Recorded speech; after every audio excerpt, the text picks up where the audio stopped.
সেটা কয় বাইতাছেন নি মালিক বাইতাছেন নি গেট দরজা খুলছি লাইট জ্বালাইছি জ্বালাই আর পরে কইতাছে এই ঘরের দরজা খুলে দেন। কে কইছে? পুলিশ? থানার পুলিশের সব ঘরের দরজা আমরা থানার থেকে আইছি। টাইম গাইছে ঠিক আছে। এরপর আমার ছেলে ওই দরজা খুলে দিছে।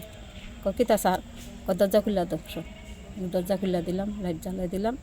এরপরে আমরা কই স্যার কে এর লেগে আইসেন আমরা তো কাজ টাজ করে খাই কয়টি কিতা আমি ধান স্যার আমরা তো গৃহস্থী মানুষ আমরা কাজ টাজ করে খাই।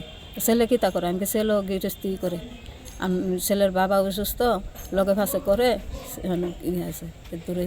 এরপরে স্যার কে এর লেগে আইসেন গীতা আসে বিষয় এটা জিজ্ঞাসি কয়েন এটা জিজ্ঞাসা করো লাগতো না করে দেখো মাল আছে করো আমি চেক করেন।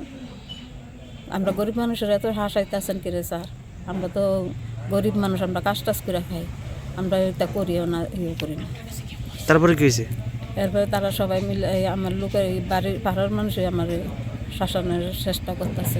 গর্তির পাইছে ঘর থেকে ওই তো ওই দুই ফাইলো আর কি। তো আপনি কি প্রথমবার মানে খুঁজে কিছু পাইছে না? না এরপরে ফোন করে কইয়া দিছে পরে নামের নিশানে গিয়া কইছে খাটটা উল্টাই লাগতো খাটটা উল্টাই মাঝখানে আনছে। আপনার ঘটনা কি মনে হয়? আমার কি তা মনে হয় আমার তো স্যার আমি তো কিচ্ছু মনেও করি না। আমি নিজ স্বামী কোনো আমার কোনো ভয় ছিল না। আপনার কি দাবি থাকবে আপনার পুলিশের প্রতি? আমার পুলিশের দূরে দাবি আমি ছেলেরে আমার সামনে লয়ে যেতাম বাইতে আনতাম এর দূরে আমার দাবি আর কি মুক্তি করে আনতাম। আপনার বক্তব্য বললে তো আপনার ছেলের ফাঁসাই যেমন হ্যাঁ ফাঁসাই দিছে মনে হচ্ছে। আমার ছেলেরে হাসাই দিছে।